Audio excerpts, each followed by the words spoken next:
Relationship of political science with other social sciences.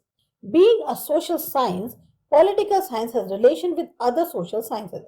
अब एक social science होने के नाते पॉलिटिकल साइंस का और सोशल साइंसेस से भी रिलेशन है. Various tendencies of human beings are associated with different social sciences, and therefore, to understand proper meaning of political science, it is necessary to know its relationship with other social sciences. बहुत सी अलग अलग tendencies होती हैं human being की जो जुड़ी हुई होती हैं और सोशल साइंसेस से. इसीलिए अगर हम प्रॉपर मीनिंग जानना चाहते हैं पॉलिटिकल साइंस का तो पहले जानना जरूरी है कि उसका रिलेशन और सोशल साइंसेस से कैसा है. We will study in which manner political science is associated with other social science, especially with economics, sociology, geography, psychology and history. अब हम एक तरीके से ये स्टडी करेंगे कि किस तरीके से पॉलिटिकल साइंस का जुड़ाव और बाकी सोशल साइंसेस से है, खासतौर से इकोनॉमिक्स, सोशियोलॉजी, ज्योग्राफी, साइकोलॉजी और हिस्ट्री से. तो शुरुआत करते हैं पॉलिटिकल साइंस और इकोनॉमिक्स से. Political science is related with the functions of state, its problems and objectives, whereas economics is the science of means and wealth. So it studies with the resources, distribution, their exchange and their consumption. Political science किससे जुड़ी है? State function से, उसकी problem से, उसके objective से. वहीं economics वो साइंस है जो मीन्स क्या है, वेल्थ कितनी है, इसलिए वो स्टडी करती है रिसोर्सेज के बारे में, डिस्ट्रीब्यूशन कैसे होगा, एक्सचेंज कैसे होगा, कंजम्पशन कैसा होगा, ये इकोनॉमिक्स में स्टडी होती है. In fact the relationship between these two is accepted from ancient age. और इन दोनों के बीच का जो रिलेशन है उसको बहुत पहले से एक्सेप्ट किया गया है. The relationship between these two sciences become more strong, especially after Industrial Revolution. Industrial revolution के बाद से इन दोनों साइंसेस का जो रिलेशन है वो और स्ट्रॉन्ग हो गया. Since last few years the influence of economics on political science has increased. अब जो इकोनॉमिक्स का प्रभाव है पॉलिटिकल साइंस पे वो कुछ सालों से बढ़ा है. The relationship between these two sciences may be shown as below. अब जो रिलेशन है इन दोनों साइंसेस का वो आपका दिखाया गया है. In political science, the state and in economics, the means and the wealth are the center point, with the ultimate objective of public welfare. Political science में state और economics में means और wealth ये मुख्य बिंदु होते हैं और यही main objective होते हैं किसी public welfare के. If there is a peace and proper administrative system in the state, then there is a development of trade and commerce, industrial and economic activities in the state. अगर administrative system सही से चल रहा है, state के अंदर शांति है, तो वहां पर विकास होगा, ट्रेड का, कॉमर्स का, इंडस्ट्रीज का, इकोनॉमिक गतिविधियां होंगी स्टेट के अंदर. Preliminary work of the state is to only keep peace and proper administration. जो सबसे पहला काम स्टेट का होता है वो है कि अपने स्टेट में शांति रखे और सही तरीके से कामकाज चले. The state has to take care that there should not prevail economic dissatisfaction among people. अब स्टेट को यह भी ध्यान में रखना होता है कि उनके राज्य में जो लोग हैं उनके बीच में आर्थिक असंतोष ना फैले. Economic dissatisfaction give rise to revolution and violent revolution is also possible and because of it stability of the state is also imperilled. अब इकोनॉमिक डिससैटिस्फैक्शन का मतलब क्या हुआ कि लोग बगावत करेंगे, रिवोल्ट होगा, रेवोल्यूशन आएगा और कई बार हिंसात्मक रेवोल्यूशन भी हो जाता है. तो इसके लिए स्टेबिलिटी जो स्टेट की है वो बहुत जरूरी है. Many states had suffered from economic problems during the time period after the Second World War period, and so government started intervention in the field of production, distribution and exchange. कई सारे राज्य ऐसे थे जो आर्थिक समस्याओं से जूझ रहे थे जब से सेकेंड वर्ल्ड वॉर पीरियड हुआ उसके बाद से. तो गवर्नमेंट ने जो है फिर दखल देना शुरू किया जो प्रोडक्शन, डिस्ट्रीब्यूशन और एक्सचेंज की फील्ड है उसमें. At present, the government owned the price control policy and the import-export policy. अब गवर्नमेंट के पास है इस वक्त प्राइस कंट्रोल पॉलिसी और import export policy. Thus today, most of the problems have become economic problems and the state has to get ready ever to solve it. तो आज बहुत सारी जो समस्याएं हैं वो आर्थिक समस्याएं बन गई हैं और स्टेट को उनको सॉल्व करने के लिए तैयार रहना चाहिए. The state machinery is dependent upon the economic machinery. State की मशीनरी किस पे निर्भर है? इकोनॉमिक मशीनरी पे. The state which has strong economy possess more power. अब जहां की स्ट्रॉन्ग होगी इकोनॉमी वहां उसके पास ज्यादा पावर होगी. For example, because of strong economy USA become powerful in the world. क्योंकि यूएसए की इकोनॉमी बहुत स्ट्रॉन्ग है इसलिए वो सबसे ज्यादा पावरफुल है वर्ल्ड में. Economic principles are the basis of political ideologies like sociology, communalism, etc. And to explain them, the study of economics help. जो इकोनॉमिक प्रिंसिपल्स हैं यही मेन बेसिक्स हैं पॉलिटिकल आइडियोलॉजीज के, जैसे सोशोलॉजी है, कम्युनलिज्म है, और इनको समझाने के लिए इकोनॉमिक्स की जो स्टडी है वो बहुत मदद करती है. We should not forget that only because of economic reasons the Britain had entered in India. हमें ये नहीं भूलना चाहिए क्योंकि आर्थिक ही कारण थे जिसकी वजह से ब्रिटेन इंडिया में आए. How far these two sciences are closely connected is cleared by the quick implementation of economic liberalization since from last few years. अब कैसे ये दो साइंसेस जो हैं ये एक दूसरे से किस हद तक क्लोजली कनेक्टेड हैं, ये इसी बात से साफ होता है कि कितनी तेजी से इकोनॉमिक लिबरलाइजेशन लागू किया गया पिछले कुछ सालों में. Despite the fact there is a close relationship between political science and economics, their field of study are different. अब कहने को पॉलिटिकल साइंस और इकोनॉमिक्स में काफी क्लोज संबंध है, लेकिन इनकी जो फील्ड है स्टडी की वो बिल्कुल अलग है. Both the social discipline have contributed significantly to each other's growth and development, but the subject of study and thinking are different. कहने को दोनों ही जो सोशल डिसिप्लिन है इनने काफी योगदान दिया है एक दूसरे की ग्रोथ में, डेवलपमेंट में, लेकिन फिर भी जो सब्जेक्ट है स्टडी का, सोचने का, वो बिल्कुल ही अलग है दोनों का. Political science and sociology. Being social animal, humans' religious, political, economic, educational, culture, etc. relations are considered as social relations. अब क्योंकि इंसान एक सामाजिक प्राणी है तो इसके जो धार्मिक, राजनीतिक, आर्थिक, शैक्षिक, सांस्कृतिक जो भी रिलेशन है वो एक सोशल रिलेशन यानी सामाजिक रिलेशन माने जाते हैं. The scope of sociology is very wide and so it covers political science also. अब सोशियोलॉजी का स्कोप बहुत ज्यादा है, उसमें ये पॉलिटिकल साइंस भी आ जाती है. Thus, the relation between these two can be explained as follows. अब इन दोनों का रिलेशन क्या है उसे बताया गया है. The study of sociology helps us to study political science because it gives us the information about the rise and the development of the state. जो सोशियोलॉजी की स्टडी है वो हमें मदद करती है पॉलिटिकल साइंस को पढ़ने में, क्योंकि वो हमें इंफॉर्मेशन देती है कि क्या राइज है, कैसा डेवलपमेंट है स्टेट का. Apart from this, we must not forget that when the state system was started, it was known as social institution rather than political institution. और इसके अलावा हमें ये भी नहीं भूलना चाहिए कि जब स्टेट सिस्टम की शुरुआत हुई थी तब उसको सोशल इंस्टीट्यूशन कहा जाता था, ना कि political institution. History of human life like states that human social life has started earlier than its political life. अब जो हमारा मानव इतिहास है, मानव जिंदगी का इतिहास है, वो ये बताता है कि इंसान की जो सामाजिक जिंदगी थी वो पहले शुरू हो गई थी उसकी राजनीतिक जिंदगी से. Thus, as per the point of view of time, sociology is ancient than political science. Humans were lived, wandered in life starting. They started stable life after many centuries through discovery of agriculture. अगर इस point of view से देखा जाए समय के अनुसार sociology जो है वो काफी पुरानी है पॉलिटिकल साइंस से, क्योंकि पहले जो इंसान रहते थे वो एक घूमने वाली जिंदगी को जीते थे, फिर उन्होंने धीरे धीरे ठहरने वाली लाइफ को स्टार्ट किया और फिर तब जाके वो बसने शुरू हुए जब उनको खेती बाड़ी करनी आ गई. Due to this, community life and social life started, and after a gap of long time, their political life started and was accepted. तो जब सामुदायिक जिंदगी जो है उसकी शुरुआत हुई, सामाजिक जिंदगी की शुरुआत हुई, उसके बहुत लंबे समय के बाद पॉलिटिकल लाइफ जो है उसकी शुरुआत हुई और उसको एक्सेप्ट किया गया. Sociologist consider state as a social institution. अब सोशियोलॉजिस्ट जो है वो स्टेट को एक सोशल इंस्टीट्यूशन मानते हैं because it has the capacity to guide the society, क्योंकि इसमें क्षमता होती है कि ये सोसाइटी को गाइड कर सके. Also regulate social behaviour and practice. साथ ही साथ जो सामाजिक बिहेवियर है, जो प्रैक्टिस हो रही है, उनको भी कंट्रोल कर सके. Thinkers like Aristotle, Hegel, Karl Marx and Marx Weber has analyzed both in political and sociology.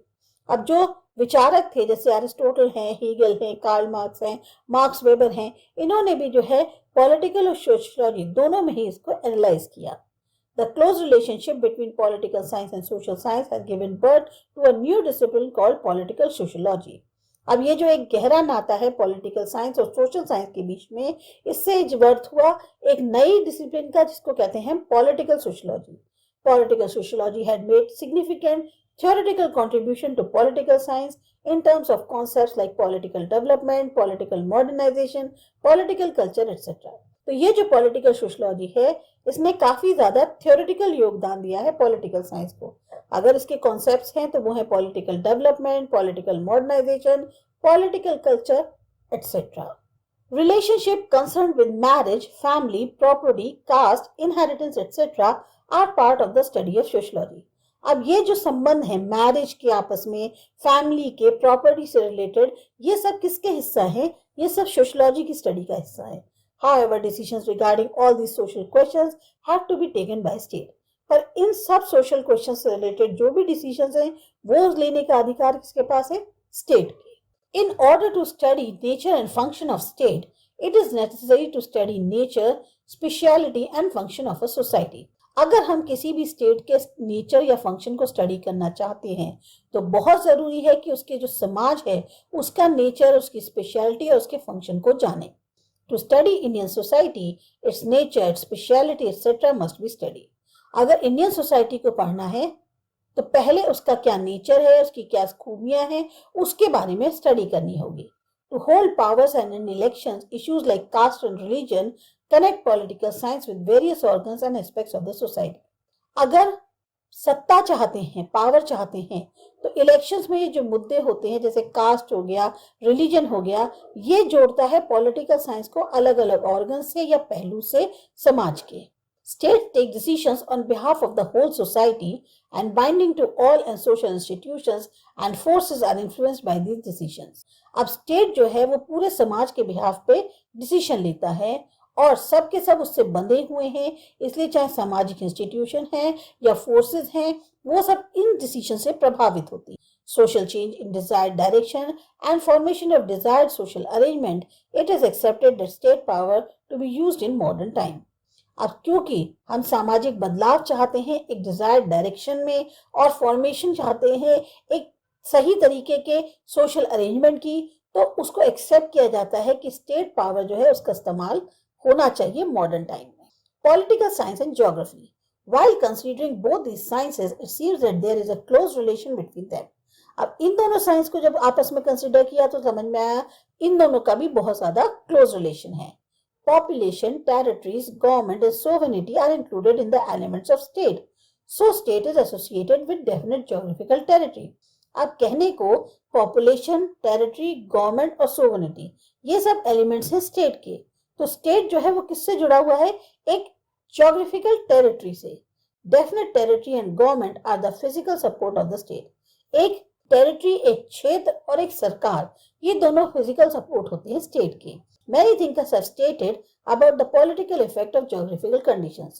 बहुत सारे विचारकों ने बताया है क्या political effect होता है geographical conditions का, in which starting from Aristotle to the scholars of modern times are included in it. अब उसमें एरिस्टोटल से लेके आजकल के जो मॉडर्न टाइम के स्कॉलर्स हैं सभी शामिल हैं। In ancient Greece, there were many islands and due to the absence of geographical unity, political unity could not be established and city-states were formed. पहले जमाने में जो ग्रीस था उसमें बहुत सारे आइलैंड्स थे और क्योंकि ज्योग्राफिकल यूनिटी नहीं थी इस वजह से पॉलिटिकल यूनिटी नहीं एस्टैब्लिश हो पाई और बहुत सारे सिटी स्टेट्स बन गए। Because of geographical location, it's history and it's institution of Switzerland hold special position. अब क्योंकि ज्योग्राफिकल लेशन जिस तरह की है लोकेशन, तो इतिहास और इंस्टीट्यूशन जो स्विट्जरलैंड का है वो सबसे ज्यादा स्पेशल पोजीशन होल्ड करता है। It can be said because of geographical formation of Britain, it has become great marine power. अब जिस तरीके की geographical formation ब्रिटेन की है, इससे वो एक बहुत बड़ा marine power बन गया है। Germany is considered to be as the heart of Europe, but it does not have any natural borders, and so the leaders and the thinkers of Germany had kept though in front to get military power. अब Germany heart माना जाता है Europe का, लेकिन उसकी अपने आप के कोई नेचुरल बॉर्डर्स नहीं है। इसकी वजह से जो लीडर्स हैं या जो थिंकर्स हैं जर्मनी के, उनको हमेशा आगे रहना पड़ता है ताकि मिलिट्री पावर रह सके। In the same manner America is protected by oceans in the east and in west, at south side also there is a sea. America किससे बचा हुआ है, सुरक्षित है? उसके ईस्ट और वेस्ट में ओशियंस है और सदर्न साइड में भी सी है। India has oceans at 3 sides and in north, because of Himalayan mountain range, good amount of geographical protection is available. अब इंडिया क्या है? 3 तरफ उसके ओशियन है और नॉर्थ में उसके हिमालयन माउंटेन रेंज है, जिससे काफी अच्छा जो है ज्योग्राफिकल प्रोटेक्शन अवेलेबल है। Due to this type of borders sufficient time for defence is made available. अब इन सब बॉर्डर्स के होने की वजह से काफी समय मिल जाता है अपने को बचाने का, यानी डिफेंस का। In past, in the attacks on Soviet Russia bye Napoleon of France and Hitler of Germany, both were defeated. पहले जो अटैक्स हुए सोवियत रशिया पे, नेपोलियन जो फ्रांस के थे और हिटलर जो जर्मनी के थे, दोनों ही हार गए। Because of huge territory, by allowing enemy army in the interior part of the country, Russian army was more comfortable to besiege it. अब क्योंकि टेरिटरी उनकी बहुत बड़ी थी, ऐसे में उन्होंने एनिमी को अंदर आने दिया है कंट्री के, और वहां रशियन आर्मी जो है ज्यादा कंफर्टेबल थी उनको हराने में। In other sense, geographical area is considered as an important basic element of the state. तो अगर वैसे देखा जाए, ज्योग्राफिकल एरिया बहुत इंपॉर्टेंट होता है और सबसे अहम एलिमेंट माना जाता है स्टेट का। The part of the beneath of the land surface of the state, space above the land, and if the state is at sea shore, then 12 mile of water territory from the sea coast is included in this area. अगर जो हिस्सा जमीन के अंदर है और जमीन से ऊपर है, या अगर स्टेट जो है वो सी शोर पे है, तो 12 माइल्स जो वाटर टेरिटरी है सी कोस्ट से, वो भी इस एरिया में शामिल हो जाती है। The mineral and chemical materials which are found in the land area of states have an important position at national and international level. अब जो मिनरल्स और केमिकल मटेरियल्स इन इलाकों में पाए जाते हैं स्टेट्स के, वो काफी इंपॉर्टेंट पोजीशन होल्ड करते हैं नेशनल और इंटरनेशनल लेवल पे। Economic prosperity of many states is dependent on such natural wealth. जो इकोनॉमिक प्रोस्पेरिटी है कई सारे स्टेट्स की, आर्थिक संपन्नता जिसे कहते हैं, वो डिपेंड करती है इसी नेचुरल वेल्थ पे। For example, the prosperity of Saudi Arabia, Iran, Kuwait is only because of petroleum. वहां पेट्रोलियम है, इस वजह से सऊदी अरेबिया, ईरान और कुवैत की इतनी ज्यादा संपन्नता है। The prosperity of a country is also increasing due to minerals and oil well in India. हमारी कंट्री की भी संपन्नता इसलिए बढ़ रही है क्योंकि यहाँ पर भी बहुत सारे मिनरल्स और ऑयल वेल अवेलेबल हैं। To acquire control over these states many wars took place, और इन स्टेट्स पर कंट्रोल जमाने के लिए बहुत सारे युद्ध भी हुए। The geographical matters are considered important in international politics also.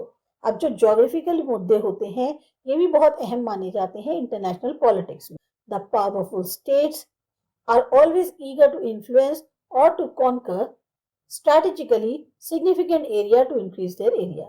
जो पावरफुल स्टेट्स हैं वो हमेशा प्रभाव डालने के लिए तैयार रहते हैं या जीतने के लिए तैयार रहते हैं उन इलाकों को, ताकि अपने एरिया में उनको मिलाकर बढ़ाया जा सके। Thus, in reference to geography, in recent times, geopolitics had hold an important position in international politics.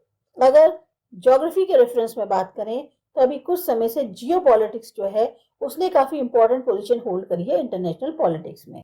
In geopolitics, the significant point is about land. Main मुद्दा किसका है? जमीन का। In other words, it decides political life, especially in interstate relation. इसमें वो decide करते हैं political life, यानी कि खासतौर से इंटरस्टेट रिलेशन में। In this manner the relationship between political science and geography is very old. तो देखा जाए तो इस सेंस में पॉलिटिकल साइंस और ज्योग्राफी का जो रिलेशन है वो बहुत पुराना है।